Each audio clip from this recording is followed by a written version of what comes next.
ಮೈಸೂರು ಜಿಲ್ಲಾಸ್ಪತ್ರೆಗೆ ಮಹಿಳಾ ಆಯೋಗದ ಅಧ್ಯಕ್ಷೆ ಡಾಕ್ಟರ್ ನಾಗಲಕ್ಷ್ಮಿ ದಿಢೀರ್ ಭೇಟಿ ನೀಡಿ ಆಸ್ಪತ್ರೆಯಲ್ಲಿನ ಸ್ಥಿತಿಗತಿಗಳನ್ನು ಗಮನಿಸಿದರು.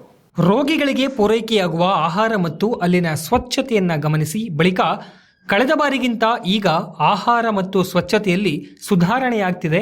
ಇದೇ ರೀತಿಯಾಗಿ ಸರ್ಕಾರಿ ಆಸ್ಪತ್ರೆಗಳಲ್ಲಿ ರೋಗಿಗಳಿಗೆ ಯಾವುದೇ ರೀತಿಯ ಸಮಸ್ಯೆಗಳಾಗದಂತೆ ನಿಗಾ ವಹಿಸಬೇಕೆಂದು ಸಿಬ್ಬಂದಿಗಳಿಗೆ ತಿಳಿಸಿದರು.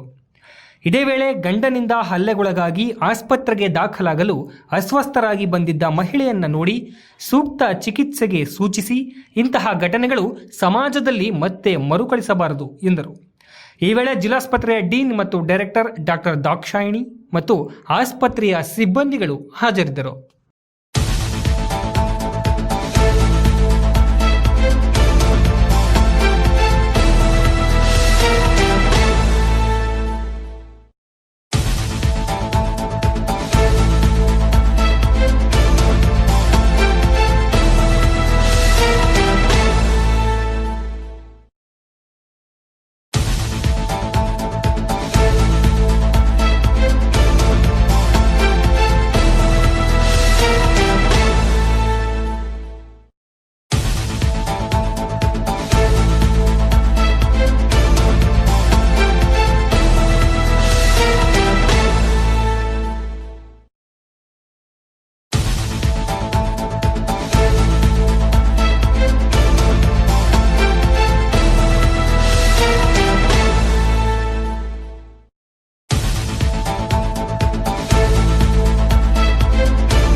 ನಾನು ಲಾಸ್ಟ್ ಟೈಮ್ ಬಂದಾಗಿಂತ ಈ ಸಲ ಅಂದರೆ ನಾನು ಲಾಸ್ಟ್ ಟೈಮ್ ಬಂದಾಗ ಇನ್ನೂ ಕನ್ಸ್ಟ್ರಕ್ಷನ್ಸ್ ಎಲ್ಲ ನಡೀತಾ ಇತ್ತು.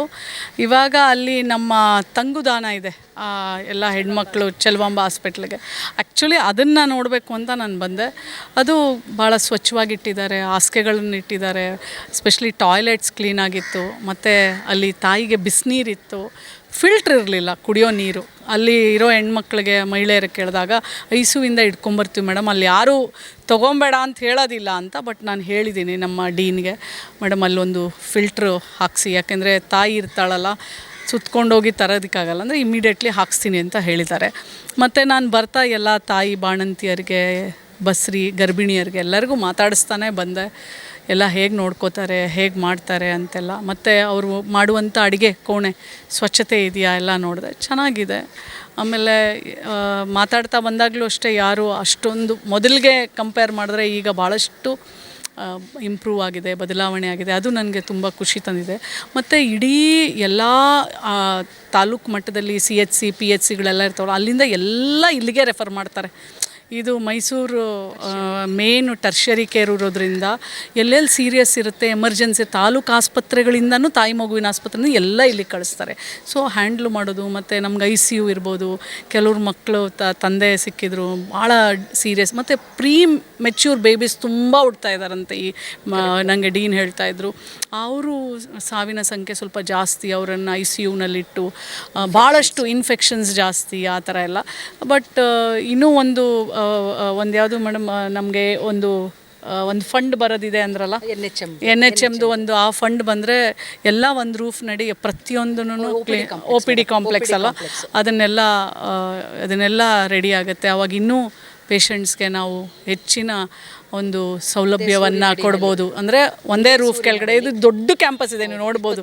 ಈ ಕಡೆಯಿಂದ ಆ ಕಡೆಯಿಂದ ಹಾಗೆ ಹೋಗ್ಲಾರ್ದೆ ಎಲ್ಲ ಒಂದು ಸೂರು ನಡಿ ಕೊಡುವಂಥದ್ದನ್ನೆಲ್ಲ ಅವ್ರು ಮಾಡ್ತಾಯಿದ್ರು. ಅಲ್ಲೇ ಬರ್ತಾ ಒಂದು ತಾಯಿ, ಐ ಡೋಂಟ್ ನೋ, ಗಂಡ ಚೆನ್ನಾಗಿ ಹೊಡೆದುಬಿಟ್ಟಿದ್ದಾನೆ, ಈ ಕಣ್ಣೆಲ್ಲ ಊದ್ಬಿಟ್ಟಿತ್ತು, ಎದೆ ಎಲ್ಲ ಮುರಿದಿತ್ತು.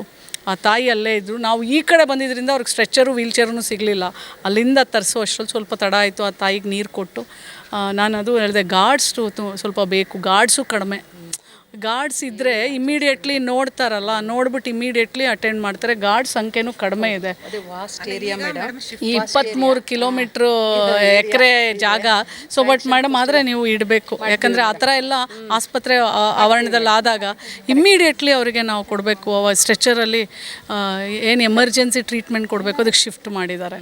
ಈಗ ಆ್ಯಕ್ಷನ್ ನಾನು ತೊಗೊಳೋದಿಲ್ಲಪ್ಪ, ಬರೀಬೇಕು ನಾವು. ಅಥಾರಿಟಿ ಇರುತ್ತಲ್ಲ ಅವ್ರಿಗೆ ಬರಿತೀವಿ ನಾವು. ಈಗ ತಂಗುದಾಣ ಆಗಿದೆಯಲ್ಲ, ಅಲ್ಲಿ ಐ ಥಿಂಕ್ ಅವ್ರಿಗೆ ಉಳ್ಕೊಳ್ಳೋಕ್ಕೆ ಒಳ್ಳೆ ಜಾಗ ಇದೆ. ಗಂಡಸು ಮಕ್ಳಿಗೂ ಇದೆ, ಹೆಣ್ಮಕ್ಳಿಗೂ ಇದೆ. ಅವತ್ತಿರಲಿಲ್ವೇನೋ, ಈಗಿದೆ. ಈಗ ಅವ್ರು ಉಳ್ಕೊಬೋದು. ಹಾಸಿಗೆ ಸಹಿತ ಇದೆ, ಬಿಸಿನೀರಿದೆ, ತಣ್ಣೀರಿದೆ, ಎಲ್ಲವೂ ಇದೆ. ಸೊ ಹಾಗಾಗಿ ಇವಾಗ ಸೌಲಭ್ಯಗಳನ್ನು ಮಾಡಿದ್ದಾರೆ. ಇನ್ನೂ ಹೆಚ್ಚಿನ ರೀತಿಯಲ್ಲಿ ಆಸ್ಪತ್ರೆ ಎಲ್ಲ ಅನುಕೂಲಗಳು ಈಗ CM ಏನೋ CM ಒಂದು ಅದನ್ನು ನೀವು ಹೇಳಿ ಮೇಡಮ್, ಅದನ್ನು ಹೇಳಿ. ಅವ್ರು ಹೇಳಿದ್ರೆ ಈಗ ನಮ್ಮ ಆನರಬಲ್ CM ಅವರು 75 ಕೋಟಿ ಇದರಲ್ಲಿ OPD ಕಾಂಪ್ಲೆಕ್ಸ್ಗೆ ನಮಗೆ ಅನುಮೋದನೆ ಆಗಿದೆ. ನಮ್ಮದು ಜಿಯೋನೂ ಆಗಿದೆ, ಗೌರ್ಮೆಂಟ್ ಅಡ್ಮಿನ್ ಅಪ್ರೂವಲು ಆಗಿದೆ. ಸೊ ಅದು ಬಂದರೆ ಹೆಂಗಿದೆ ಅಂದರೆ, ಒಂದು ಸತಿ ಪೇಷಂಟ್ ಏನಾದರೂ ಎಂಟ್ರಾದರೆ ಅಲ್ಲೇ ನಮಗೆ COT ಇರುತ್ತೆ, ಅಂದರೆ ಕ್ಯಾಶುಯಾಲಿಟಿ ಇರುತ್ತೆ, COT ಇರುತ್ತೆ, ಎಮರ್ಜೆನ್ಸಿ ವಾರ್ಡ್ ಇರುತ್ತೆ, ಅಲ್ಲೇ ಲ್ಯಾಬ್ ಫೆಸಿಲಿಟಿ ಇರುತ್ತೆ. ಸೊ ಅಲ್ಲೇ ಮುಗಿಸಿ ಹೋಗೋರು ಹೊರಗಡೆ ಹೋಗ್ತಾರೆ. ಇನ್ ಕೇಸ್ ಎಮರ್ಜೆನ್ಸಿ ಇದ್ದು ICU ಏನಾದರೂ ಬೇಕಂದರೆ ಅದೇ ಸೂರಿನಲ್ಲಿ ಇರ್ತಾರೆ. ಆವಾಗ ನಮಗೆ ಇದು ವಾಸ್ಟ್ ಇದೆ, 23 ಎಕರೆ ಇದೆ.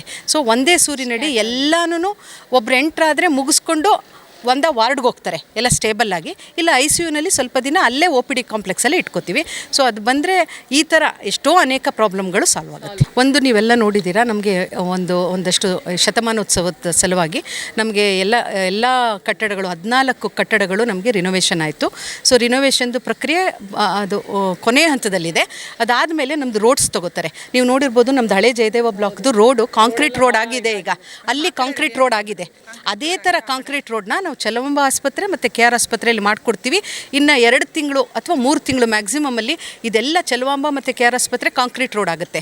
ಆವಾಗ ನಮಗೆ ಪೇಷಂಟ್ ಶಿಫ್ಟಿಂಗ್ ಇರ್ಬೋದು, ಏನಾದರೂ ಇರ್ಬೋದು, ಅದು ಸಮಸ್ಯೆಗಳಾಗಲ್ಲ. ಸೊ ಅದು 2 ನಮಗೆ ಬೇಸಿಕ್ಕಾಗಿ ಬೇಕಾಗಿದೆ.